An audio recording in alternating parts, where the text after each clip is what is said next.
You know, it's really interesting that so many people in the world believe in reincarnation, and yet there is still so much confusion and lack of knowledge about it. And I must admit, there is also much glamour, especially in the New Age movement. So today, let's dive deep into reincarnation. I'll tell you why I believe there is more evidence in favor of reincarnation than the one life model. I will explain to you how reincarnation works. And yes, I'm not going to pull any punches. I will call out the egoic glamour that I have encountered on the topic. I'm Segolene King. This is the Common Sense Mystic. Welcome. I'll tell you right away, this whole story of we're born, we have one life, and then we die to hang out in some stagnant eternal heaven or hell, it just doesn't hold up for me. Think about it for a minute. We are part of nature. We are part of this universe. The universe, the galaxy, the solar system, the birds, the bees, the trees, it's all nature. And we are completely and intrinsically a part of it.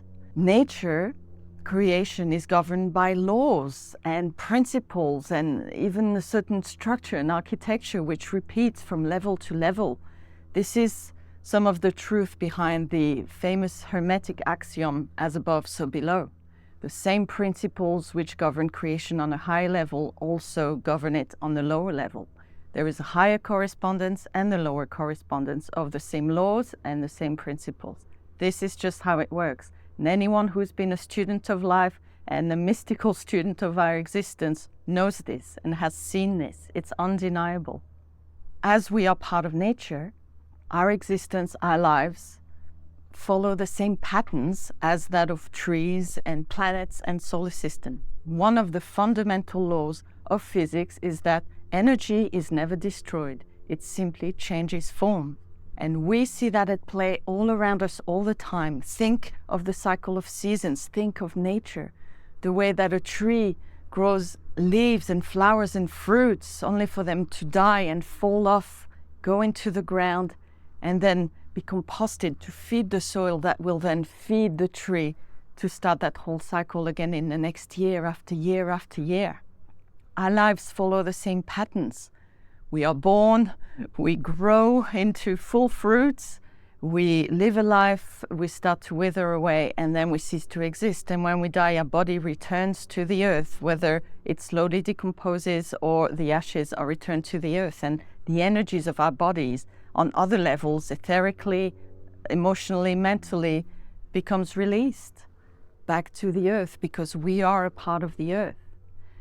And nature is the ultimate recycler. Nothing is wasted. And that's an intelligent design.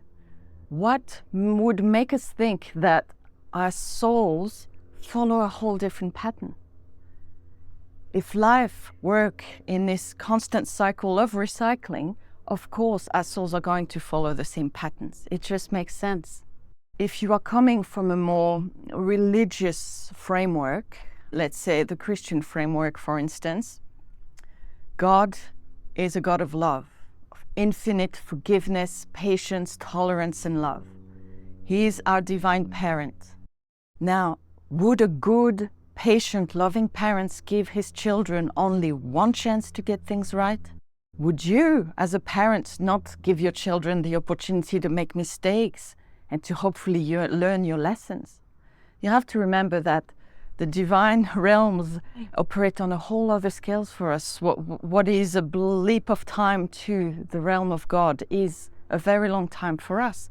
So you would think that, of course, a loving, forgiving, patient God would give his children, us, a chance to experiment, to get things wrong before condemning us to an eternal hell of gruesome torture. I mean, that doesn't sound like a very loving God, does it?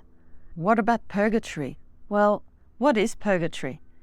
If you haven't been so good that you deserve heaven or so bad that you deserve hell, you go to this in-between place where you get to harmonize the disharmony you've created, resolve the conflicts and problems that you have generated through your own choices and through your living.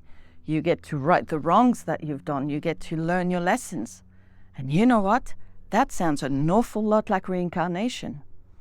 Geez, I wonder if perhaps the church fathers replaced the concept of reincarnation with that of purgatory, because it's pretty much the same thing. There are people who say, well, there is no proof of reincarnation.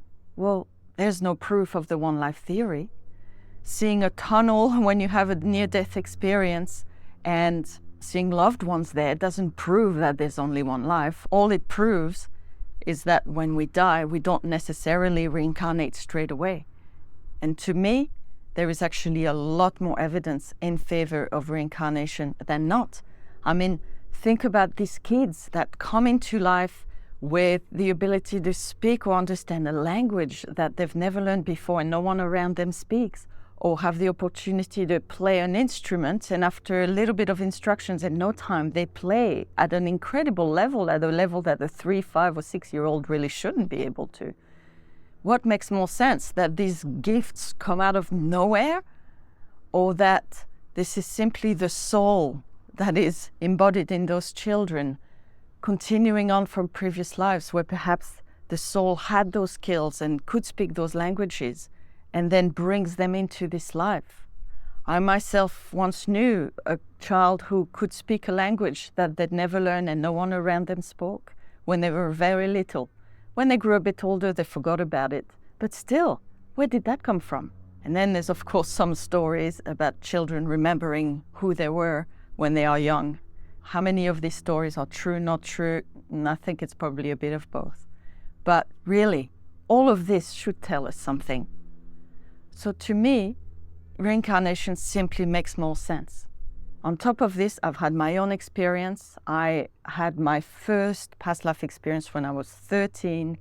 I wasn't looking for it. I wasn't wondering about it. It just came to me unbidden, a bit like the Madeleine episode in the story by French author Proust, where, eating this Madeleine cake that was like the ones he used to eat in his childhood just triggers this immediate rush of memories from his childhood because of the sensations just triggering that in him. And it was a situation where the way things looked and felt around me and the relaxed state that I was in allowed me to just have a flash of past life memory.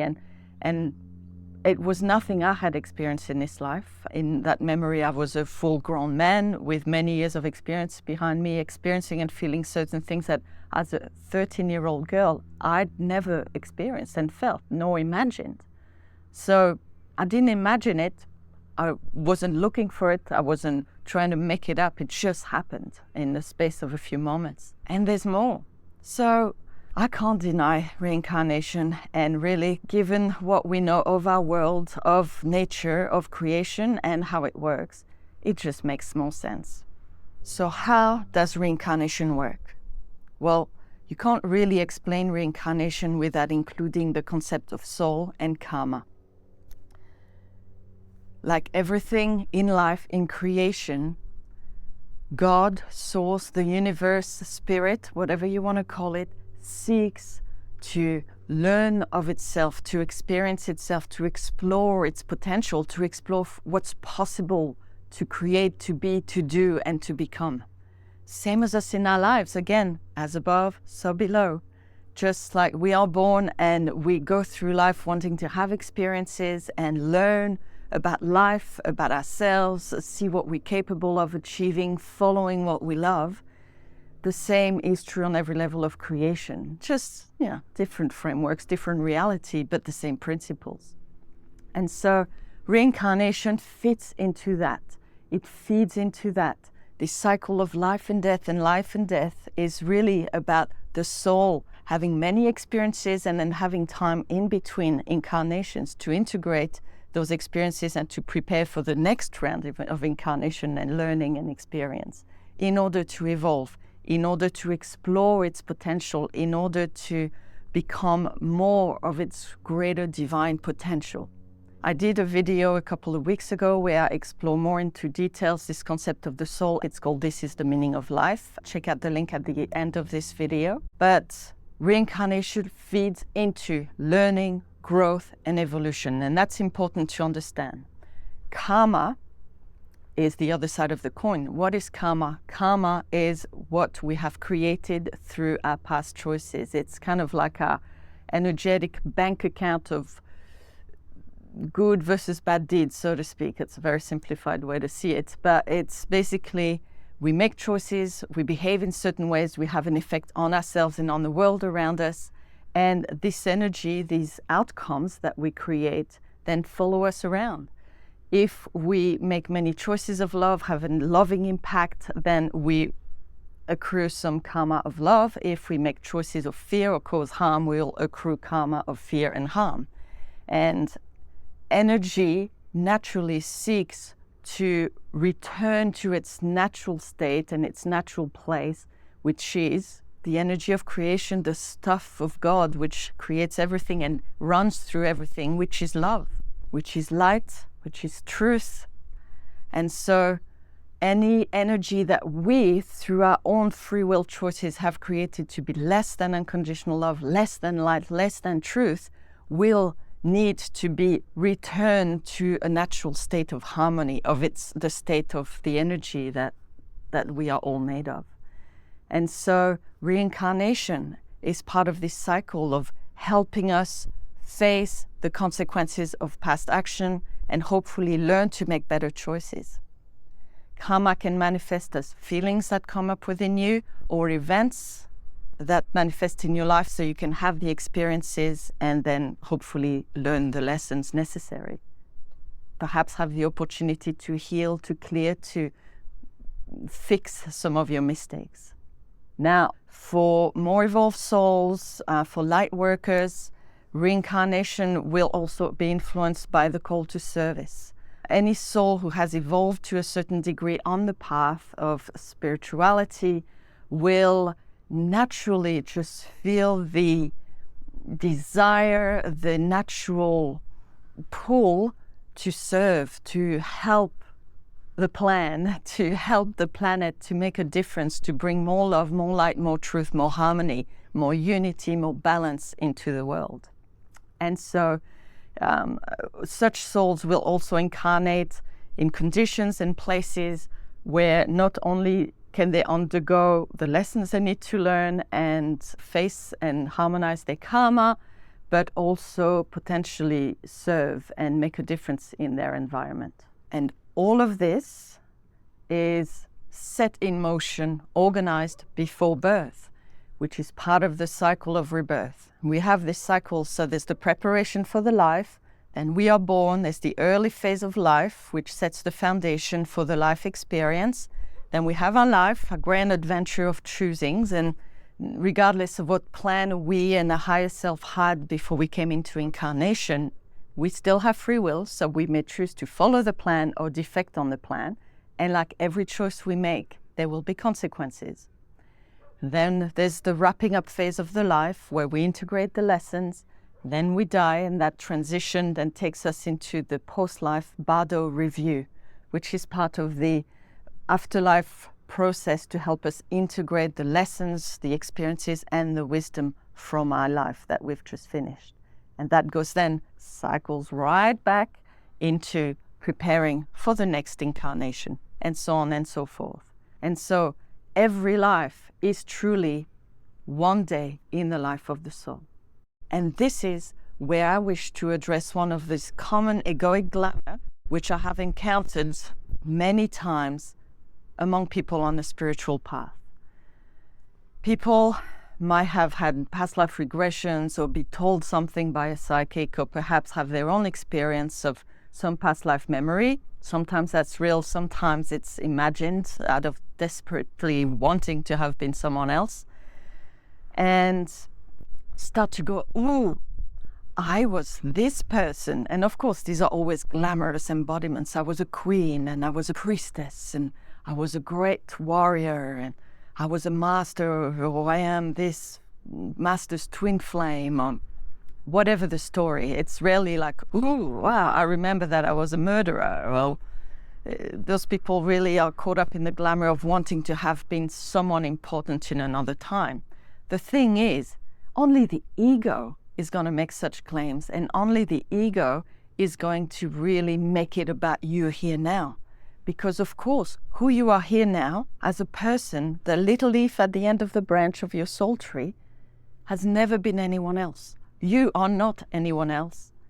The soul energy that animates and embodies you has had other expressions, other leaves coming off its branch in other times and places. But just like a leaf on a tree falls down at the end of the growing seasons, and then the tree grows new leaves in the spring, they're not the same leaves. They're different leaves. The leaves that have fallen, they're gone.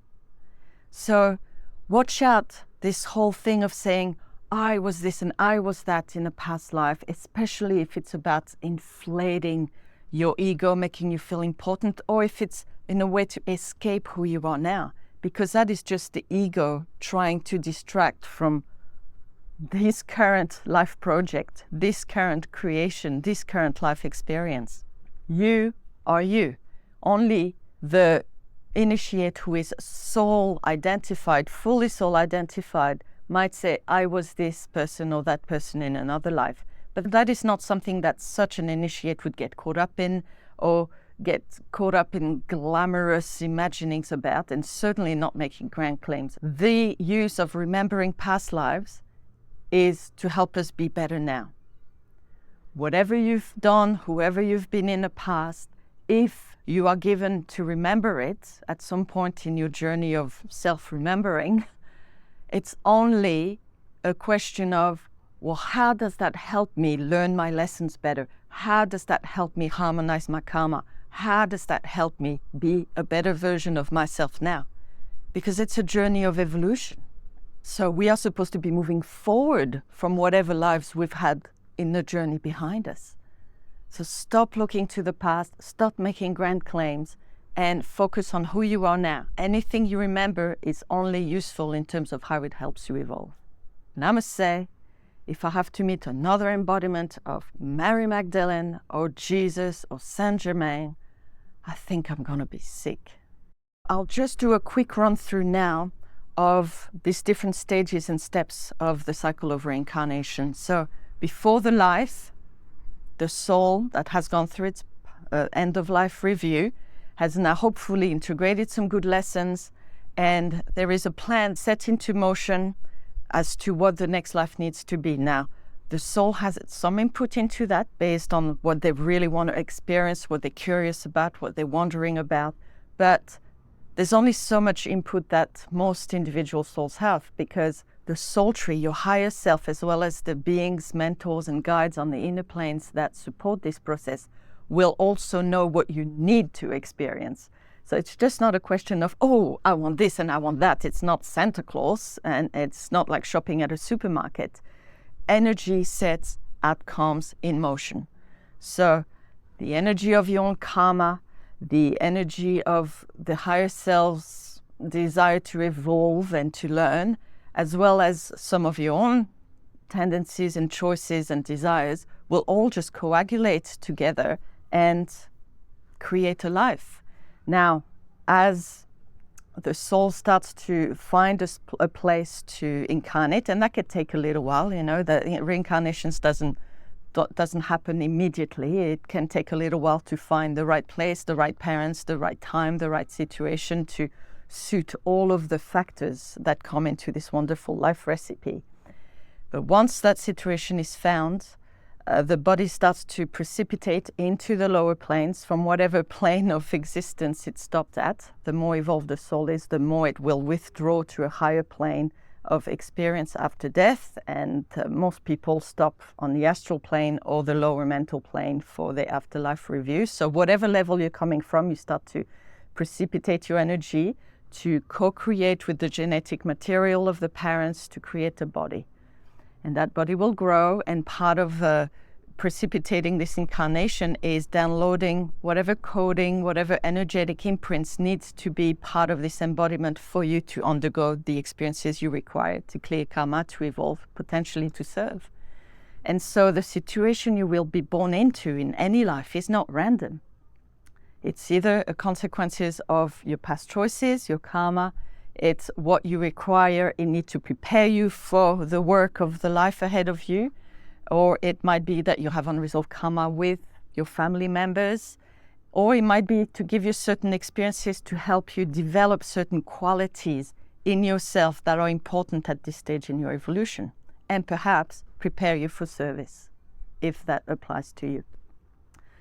So then we are born into a life. I will say quickly, as a side comment to that, sometimes souls touch in the early phases of pregnancy, and then something changes. Perhaps they decide that the time is not right, or certain other things need to be finished up, or there's a whole host of reasons why a soul might need to then withdraw and postpone their incarnation.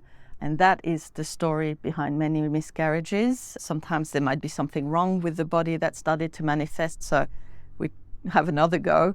And often people who have miscarriages, but then if they are trying to have a child, will have another child again a few months later, a year later, a couple of years later, and fall pregnant again.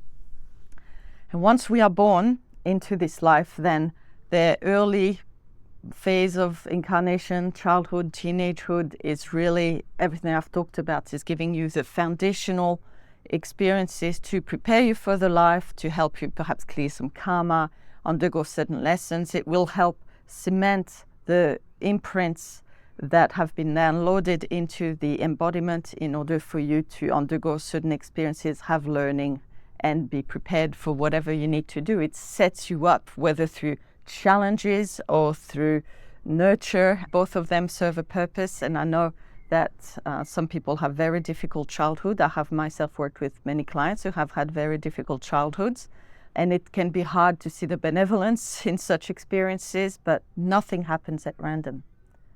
You have to remember, the universe is not sentimental. It will help you in co-creation, because you have free will and you have your own choices. It will try to help you to have whatever experiences you need in order to harmonize your karma, to grow and evolve, and to prepare you for future service work or future transformation and healing. And that can happen in a myriad of ways. We then go through our lives, and hopefully we follow the guidance of our souls. Hopefully we follow the plan that our higher selves have for us and make the most of our incarnation. But we have free will. Things don't always go according to plan. Sometimes things change because other aspects of what's going on in the world or in our life change, because everyone has free will. You have to remember, that's the wild card in this game. We all have free will, and anyone can choose anything at any point, which can completely change the plan and flip things on its head. And so if you had perhaps some agreement or had woven some currents of energy that were going to bring you together with other people in order to do certain work or to evolve, well, that might fall flat on its face if these people make different choices and completely take a left turn on their path and destiny, or if you make a different turn. So things don't always go according to plan. In old age, we start to feel the urge to review, to integrate, to consolidate our life experience, maybe make certain changes, let go of certain things, and that's a wonderful preparation for the afterlife process of Bardo review. But also we start to feel this sense of wanting to leave a legacy. And that is really the phase for that, because as you have had decades of experience behind you, if you really embrace that phase of life and decide to learn from your life experience, to become wiser because of it, and then use this to share the wisdom, to leave something that's going to be of benefit to future generation, then you are embracing the cycle of life correctly. Then we die. Now, the transition into death is an important one. The state of mind and the state of heart that you hold upon the moment of death needs to be as peaceful and as focused on God, Spirit, the universe, the infinite as you can, because that facilitates a smoother transition, not only into death, but post-death, in terms of allowing the energy to smoothly and gracefully flow into this cycle of reincarnation. So hold a nice space for people who are passing, if you can. When your time comes, just keep your mind on God, keep your heart in love, no matter what, and it will be very helpful for you. After life, we begin this process. So it takes usually about 3 days for the soul to detach the etheric filaments that attach the soul energy to the physical body. And that's why in ancient times, people usually had 3 days for the wake before burying or cremating a body, because they understood that that's the average time that a soul takes to detach from the physical body. After that, the soul withdraws to the astral plane, that's the emotional plane of experience, to have an emotional review of what you felt, what you made others feel, what you experience, your impact on people around you. And this is a time where some souls can get very stuck and start going around in circles if they can't face certain emotional issues, if they can't let go of emotional attachments, if they have some really emotionally charged, unfinished business. They can really get stuck on that loop on the astral plane and lose track of time. And this is what ghosts are. And that's why don't think that talking to the dead is going to be a great source of enlightenment. If you go to a psychic and access people who exist on the astral plane, in all likelihood, they're just people who are stuck on their own emotional issues. If you want guidance from the higher realms, aim higher mental plane and beyond, realms of unconditional love and above only. It's not because someone died that they suddenly become enlightened. If they were an idiot before they died, they'll be an idiot after they die. So after the astral plane, some people stop their review here and then prepare for the next life. Other people move on to the lower mental plane and do another cycle of review, more from that kind of mental level and understanding. More evolved souls might withdraw very quickly up to the higher planes of experience and do a review from a more spiritual perspective, perhaps. It all depends on your level of evolution and initiation. And after that, we start the cycle again. The soul then is put kind of in the queue to reincarnate as everything is slowly orchestrated in an amazing way. I mean, the universe and the beings on higher plane are so much better than us at orchestrating lives and the many, many threads of the tapestry of circumstance that we encounter, that, all we can do is just express our preferences. If we have a say, there's certain things that will be just dictated from the higher levels, because you know what? We're not the center of the universe. We're not sacred cows. We have a part to play in creation and we have a say to a degree, but we're really here as part of something so much larger than us, and it's important to remember that. And that's another misconception I've often encountered, this sense that people think that some version of them as they exist now is going to be up there in the afterlife, just picking and choosing whatever they want and do it however they want it. And it's just not how it works. We got to really get over ourselves a little bit. So I hope this was helpful. Please subscribe to my channel and turn on the notification bell, and I will see you again next week. Thanks for watching.